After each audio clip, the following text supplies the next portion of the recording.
think if you'd have said to me before the game that we're going to score 3 goals against Cincinnati, I'd have said that we've won the game, especially at home. Full credit to them. We started very brightly, and I thought they took control of a good portion of the first half. We did a great job of making sure they were kept at bay to a large degree, but the difficulty was going to be trying to gain some traction with the ball. They've proved tonight why they are the top team. They play at a great pace. They've got some excellent players. And to get themselves in front, which is a position that we've not been in before, where we've scored and gone behind. And if we have, I don't remember it.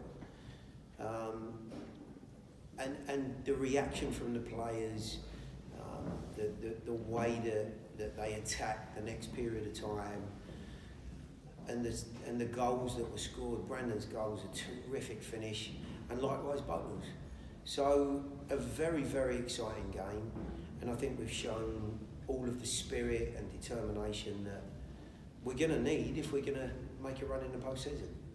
Were you able, and obviously Cincinnati is as big of a challenge as you can have, were you able to kind of exhale a little bit knowing the results earlier in the afternoon? Got you of course, yeah.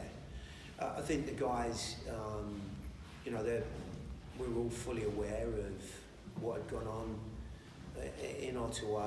And in many ways, I hoped it would offer the opportunity for the players to express themselves. And there is a difference between expressing your quality and talents and just being sloppy and not being professional.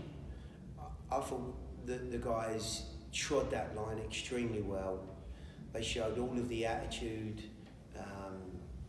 and positive energy that I would have expected. And I think, other than Bethlehem, we're one of 2 teams to have not been beaten by Cincinnati this year.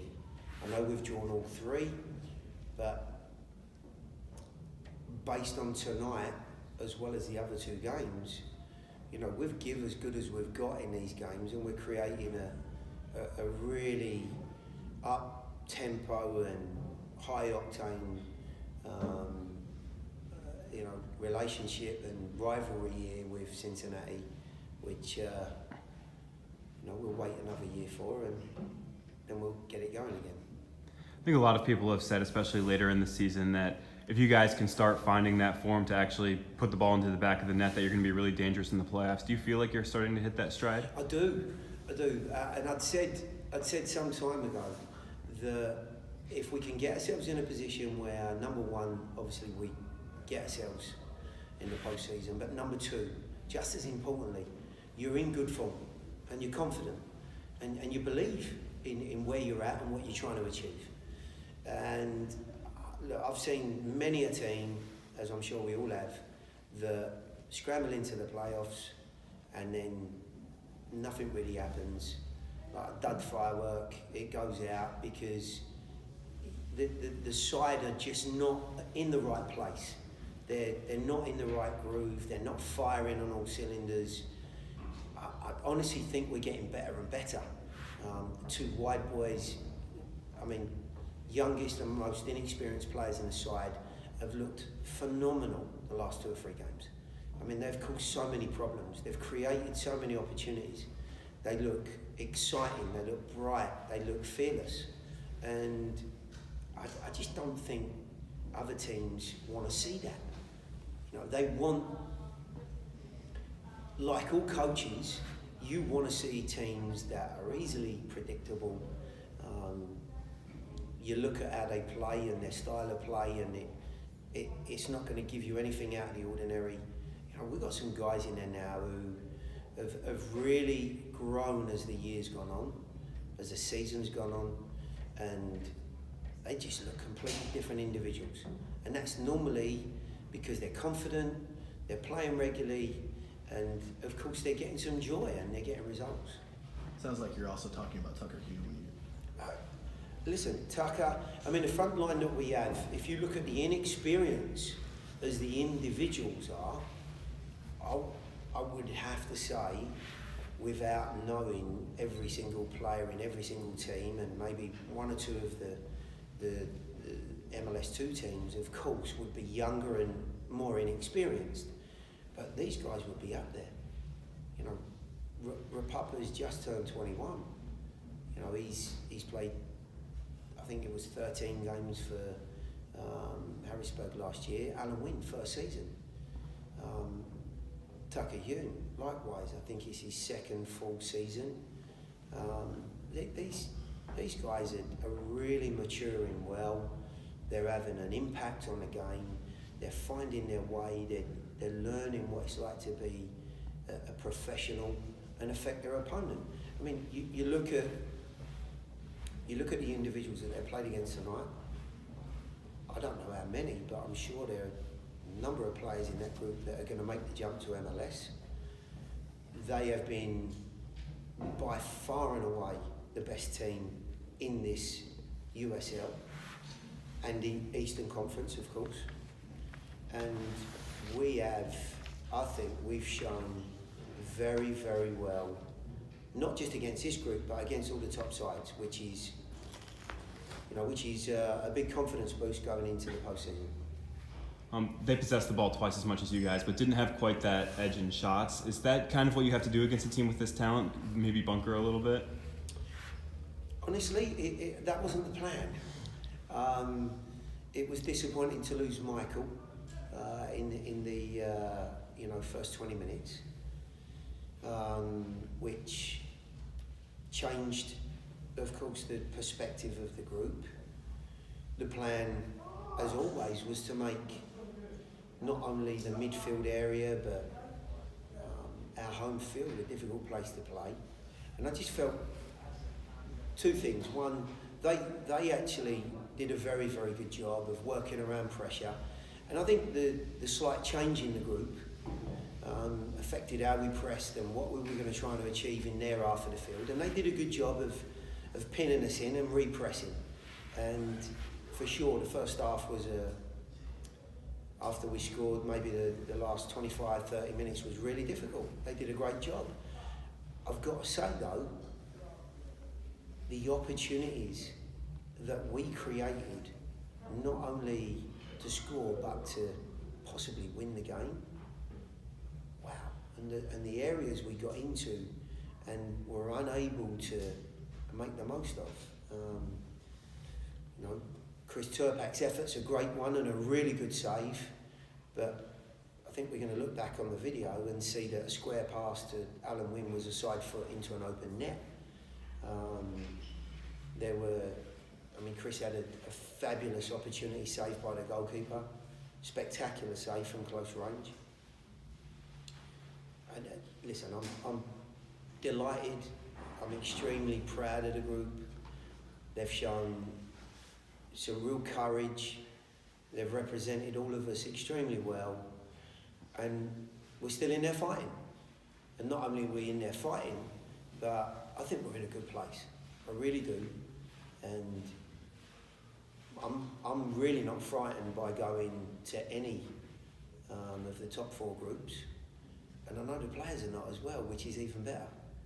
You mentioned Michael coming off injured. Alan also came off injured. Obviously, you haven't had a lot of time to evaluate those injuries, but do you get the sense that they're just short-term deals? Alan was fine. Okay. Alan wasn't through injury.